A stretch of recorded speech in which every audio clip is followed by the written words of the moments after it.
May 1951. Somewhere near the Imjin River, Lieutenant Colonel Marcus Webb receives an order he doesn't want to follow. His battalion, 2nd Battalion, 5th Cavalry Regiment, is ordered to withdraw immediately. Chinese forces are encircling the position. Division headquarters says the battalion will be overrun if they don't pull back now. Webb looks at the map, looks at his positions, and makes a decision that will either save his battalion or destroy it. He's not withdrawing. Not yet. Because 3 miles north of his position, cut off by Chinese forces, is a company from another battalion. Baker Company, 1st Battalion, 7th Infantry, 140 men. They're surrounded, low on ammunition, calling for help. If Webb withdraws now, Baker Company dies, all 140 of them. The order from division is clear: withdraw immediately, preserve your battalion. Don't risk 800 men trying to save 140. It's cold mathematics. But Webb isn't a mathematician. He's a battalion commander, and he's not leaving 140 Americans to die if there's any chance of getting them out. So Webb radios division headquarters. Request permission to delay withdrawal. We have friendly forces cut off to our north. Request time to extract them. Division responds immediately. Negative, you don't have time. Chinese forces are moving to encircle your position. Withdraw now or you'll lose the entire battalion. Webb, understand the risk, sir, but I have 140 men 3 miles north who won't survive without support, requesting 4 hours to extract them. Division, request denied. You have your orders, Colonel, withdraw immediately. Webb looks at his operations officer, Major Tom Reeves. Reeves knows what Webb is thinking. He says quietly, if you disobey this order, they'll relieve you, probably court-martial you. Webb nods. Yeah, probably, but those 140 men will be alive, worth it. He gets on the radio to his company commanders. Change of mission. We're not withdrawing. We're going north to extract Baker Company. I need volunteers for a rescue force. Every company commander volunteers. Webb selects Able Company, his strongest unit, to lead the rescue. Captain Richard Stone, Able Company commander, gets the mission brief. Baker Company is 3 miles north, surrounded by at least a regiment of Chinese forces. You're going to fight through, link up with Baker, and bring them back.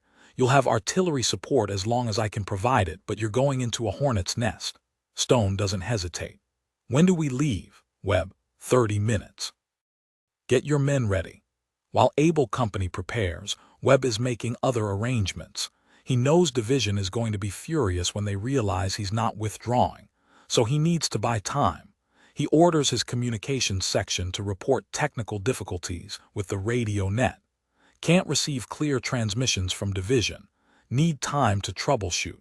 It's a transparent lie, but it gives Webb a few hours before division realizes he's openly disobeying orders. At 1400 hours, Able Company moves out. 180 men heading north into enemy territory. Their mission is simple: reach Baker Company, form a defensive perimeter, and fight their way back to the battalion's lines. Simple in concept, suicidal in execution. The Chinese forces between Webb's battalion and Baker Company number at least 3,000 men. Able Company is outnumbered 17-1.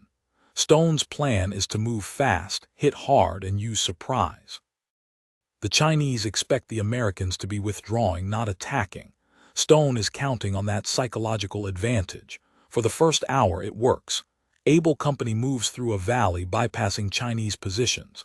They're spotted a few times, but the Chinese are confused. Why are Americans moving north? They should be retreating south. The confusion buys Able Company precious time. At 15:15 hours, they make contact with Baker Company's perimeter. The men from Baker Company are shocked. They'd assumed they were being left behind. Captain Lewis, Baker Company commander, grabs Stone and says, "You crazy bastards, you came back for us." Stone grins. "Colonel Webb's orders says he's not leaving without you." Lewis, "Division approved this." Stone, "Hell no, Division ordered withdrawal 2 hours ago. Webb told them to fuck off." Lewis stares at him, then starts laughing. "We're all getting court-martialed for this." Stone, "Probably, but we're getting court-martialed alive. Now let's get out of here." The combined force, Able Company plus Baker Company, now numbers about 320 men. They start moving south back toward Webb's battalion lines. but the Chinese have figured out what's happening, and they're not happy. At 15:45 hours, the Chinese launch a major assault on the combined American force. It's not a skirmish. It's a full-scale attack with multiple companies. Stone and Lewis set up a hasty defense. Use the terrain, call in artillery support from Webb's battalion. The fight is brutal. Close range, intense, desperate. For 3 hours, 320 Americans hold off repeated Chinese assaults. They're burning through ammunition at an unsustainable rate. Casualties are mounting. Both Stone and Lewis are wounded, but they're holding. Back at battalion headquarters, Webb is fighting his own battle. Division has figured out that the radio problems were bullshit. The division commander himself is on the radio furious. "Colonel Webb, I am giving you a direct order. Withdraw your battalion immediately. That is a direct order. Acknowledge." Webb acknowledges, then does nothing. Reeves, his operations officer, says, "Sir, you just acknowledged a direct order. If you don't execute, that's insubordination." Webb, "I know." But Able Company is engaged. They're fighting their way back with Baker Company. "If I withdraw the battalion now, I leave them unsupported. They'll be destroyed." Reeves, "And if you don't withdraw, the Chinese might encircle the whole battalion. Then everybody dies." Webb, "Then we'd better make sure that doesn't happen. Get Charlie and Dog companies repositioned. I want our flanks secured. If the Chinese try to encircle us, I want to know immediately." Webb is gambling everything. He's betting that he can hold the battalion's position long enough for Able and Baker companies to get back. If he's wrong, if the Chinese break through, he'll lose not just those 320 men but his entire battalion. 800 plus men. At 1800 hours, as darkness falls, the situation becomes critical. Able and Baker companies are still 2 miles from Webb's lines. They're exhausted, low on ammunition, and the Chinese are pressing hard. Stone radios Webb, "We're not going to make it before dark. Request permission to dig in and continue at first light." Webb denies the request. "Negative. Keep moving. Use the darkness for concealment. I'm sending a company to meet you and provide covering fire." He orders Charlie Company to move north, link up with Stone and Lewis and help them fight their way back. It's another risk. He's sending more men into danger. But it's the only way to get Stone and Lewis out before the Chinese cut them off completely.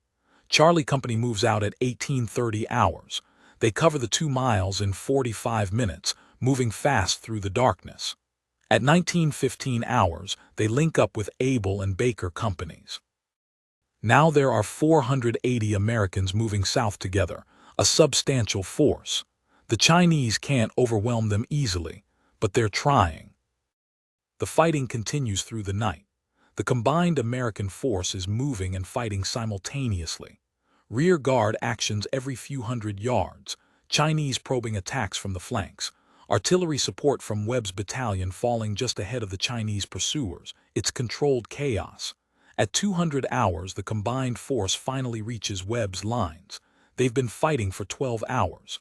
They're exhausted, bloody, low on everything. But they're alive. All 320 men from Able and Baker companies, plus Charlie Company, which took casualties during the extraction but got them out. Webb stands at the perimeter watching his men come in. Stone, wounded and limping, stops in front of him, salutes. "Mission complete, sir. Baker Company extracted. All personnel accounted for." Webb returns the salute. "Outstanding work, Captain. Get your men to the aid station." As the last men filter in, Webb's radio operator hands him a message. It's from Division. "Colonel Webb, you are hereby relieved of command effective immediately for disobedience of direct orders. Proceed to Division headquarters at first light. Executive officer will assume command of battalion." Webb reads the message, hands it back to the radio operator. "Acknowledge receipt. Tell them I'll be there at 800. Reeves approaches.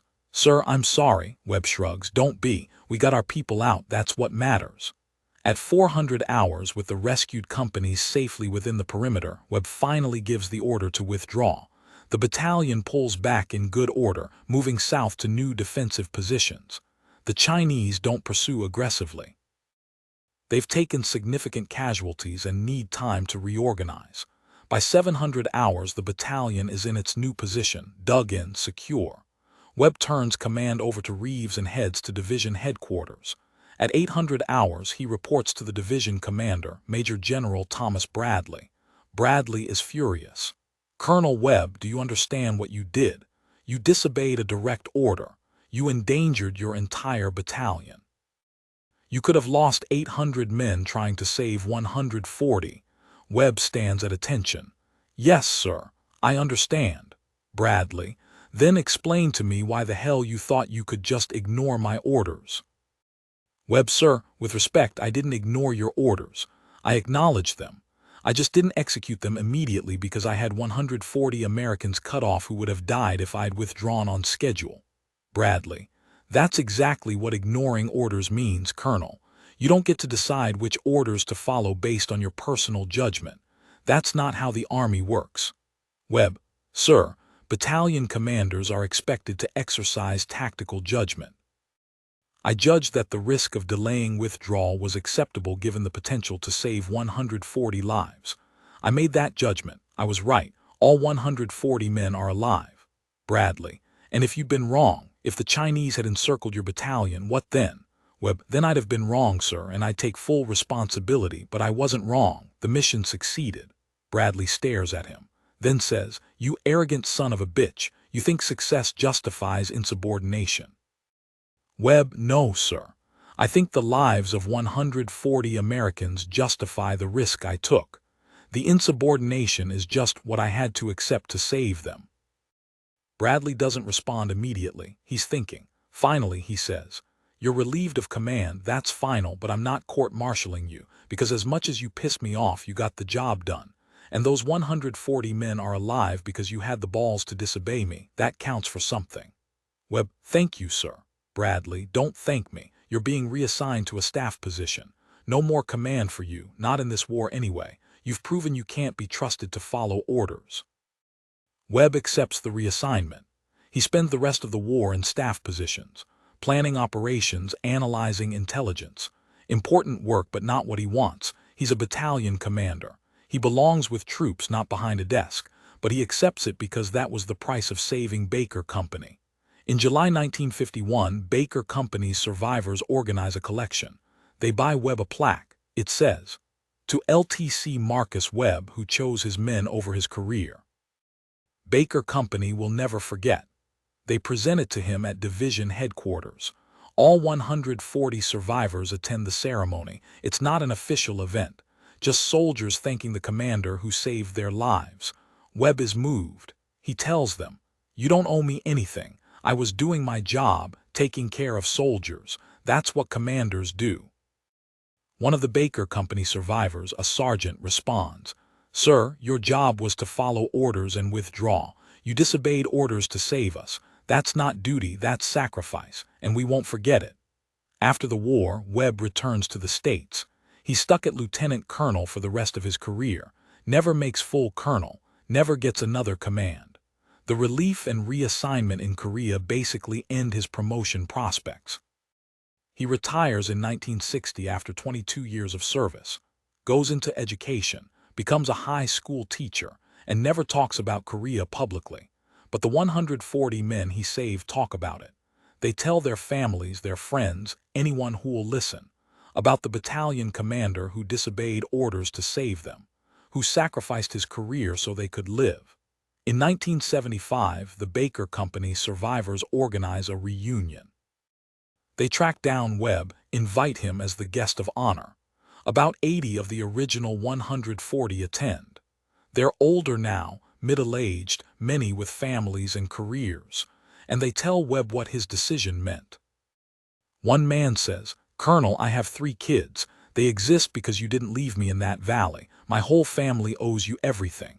Another says, "I've had a good life, 30 years as a teacher, a wife I love, grandchildren. None of that happens if you follow orders that day. Thank you." Webb is overwhelmed. He tells them, "I didn't do anything special. Any commander would have tried to get you out." They tell him that's not true. Most commanders would have followed orders, would have withdrawn and written off Baker Company as combat losses. Sad but necessary. Webb didn't. He risked his entire battalion and his career to save them. That's not standard, that's exceptional. One of the survivors, now a successful lawyer, says, "Colonel, I've spent 30 years studying law, and I keep coming back to your decision. Legally, you were wrong. You disobeyed a direct order, but morally, you were absolutely right, and history should remember that." Legal and moral aren't always the same thing. That becomes Webb's legacy, not his relief from command, not the ended career, the moral courage to do right even when it was wrong by regulation. In 1985, a military historian named David Patterson publishes a book about command decisions in Korea. He includes a chapter on Webb's decision at Imjin River. Patterson interviews Webb, the survivors, and several officers who were at division headquarters that day. He gets multiple perspectives, and he concludes, Webb made the tactically correct decision even though it was the legally wrong one. Here's Patterson's analysis. Division headquarters was thinking strategically. Preserve forces. Don't risk the battalion for a smaller unit. That's sound strategy, but Webb was thinking tactically. He had the capability to extract Baker Company. The risk was manageable. The potential payoff was 140 lives. That's sound tactics. The conflict between strategic orders and tactical reality is where Webb had to make a judgment call. He chose tactics over strategy. He chose the lives in front of him over the bigger picture. And he was proven right when he successfully extracted Baker Company without losing his battalion. Patterson's book generates discussion in military circles.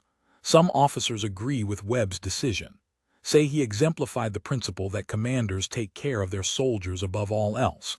Others criticize him, say he set a dangerous precedent. Can't have commanders just deciding which orders to follow.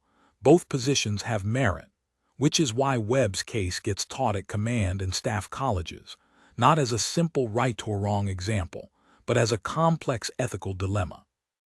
When do you follow orders that you believe are wrong? When do you exercise your own judgment? There's no easy answer. It depends on circumstances, stakes, and your willingness to accept consequences. Webb accepted the consequences. That's what makes his decision meaningful. Marcus Webb died in 2001. He was 82 years old. His obituary mentioned his military service, his career as a teacher, his retirement in a small town in Virginia. It didn't mention the 19 hours he spent disobeying orders to save 140 men. But at his funeral, 37 survivors from Baker Company attended. They'd stayed in touch over the decades.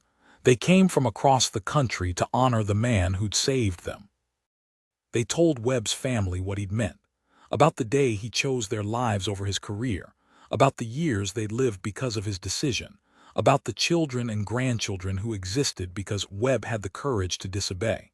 Webb's daughter was surprised. She'd known her father was in Korea. She didn't know this story. She asked the survivors, "Why didn't he ever talk about this?" One of them, a retired general now, said, "Because to your father it wasn't about heroism. It was about responsibility. He had soldiers cut off. He had the capability to get them out.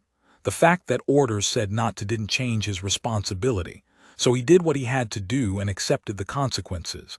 That's who he was." Here's what this story means. It's about the conflict between obedience and responsibility. Webb was trained to follow orders. That's fundamental to military discipline. But he was also responsible for his soldiers' lives. When those two principles conflicted, he chose responsibility over obedience. That's not always right. If every commander just decided which orders to follow, you couldn't have an organized military. But in this specific case, with these specific stakes, Webb's decision was justifiable. The key is consequences. Webb didn't disobey orders and then try to avoid responsibility. He disobeyed orders, accomplished the mission, and accepted the relief from command. He paid the price for his decision. That's moral courage. Not just doing what you think is right, but accepting the cost of doing it. Now let me address the counterargument. What if Webb had been wrong? What if the Chinese had encircled and destroyed his battalion while he was trying to save Baker Company? Then 800+ men would have died instead of 140. The mathematics would have been catastrophic. Webb's decision would have been remembered as a disaster, not heroism. That's the risk he took, and he knew it. He calculated the odds, judged the risk acceptable, and acted. He was lucky that it worked. But it wasn't just luck. It was also good tactics, good leadership, and soldiers who executed brilliantly under pressure. Stone's able company fought through impossible odds. Charlie Company moved fast when it mattered. The battalion held its position against Chinese pressure. All of that was necessary for success. Webb's decision created the possibility. His soldiers made it reality. Here's the broader lesson. Leadership sometimes requires making decisions that could end your career. If you're not willing to risk your position when the stakes are high enough, you're not really leading. You're just managing. Webb was willing to risk everything for 140 soldiers he'd never met. That's leadership. The Army relieved him for it. But the Army also benefited from having commanders who cared that much about their soldiers' lives, because other commanders saw Webb's example. They learned that leadership means putting soldiers first, even when it costs you. That lesson spread throughout the force, and it made the Army better, not officially. The Army didn't acknowledge Webb's decision as correct, but informally among commanders the story spread. Remember what Webb did at Imjin River. He saved 140 men and sacrificed his career. That's what taking care of soldiers means. That cultural impact is immeasurable. How many commanders, facing similar decisions, thought about Webb's example? How many soldiers lived because a commander remembered that sometimes you have to choose between your career and your men? We'll never know, but the impact is real. Marcus Webb's story is a reminder that sometimes doing right means breaking rules, that obedience and responsibility don't always align, that leadership requires moral courage, not just tactical skill, and that the soldiers you lead will remember whether you chose them or your career when it mattered. Webb chose his soldiers. 140 men lived because of it. His career ended because of it, but his legacy endured, in the memories of the men he saved, in the lessons taught at staff colleges, in the example he set for commanders who came after. That's immortality, not official recognition or promotion, but the knowledge that when it mattered most, you did right by your soldiers, even when it cost you everything. Remember Lieutenant Colonel Marcus Webb, the battalion commander who refused to retreat, the 19 hours after the withdrawal order, the 140 lives saved, and the career sacrificed. That's the story they should teach, not just what Webb did, but why he did it. Because soldiers were cut off, and he had the power to save them. And no order in the world was more important than that responsibility. That's command, that's leadership, that's what taking care of soldiers really means. Marcus Webb understood that, and 140 men came home because he did. Remember that, when you face the choice between following orders and doing right, when the stakes are lives and the cost is your career, when you have to decide what kind of leader you want to be. Remember Webb, remember that he chose his soldiers and never regretted it. That's the legacy. That's the lesson. That's the story of the battalion that refused to retreat, and the commander who paid everything to save 140 men he couldn't leave behind.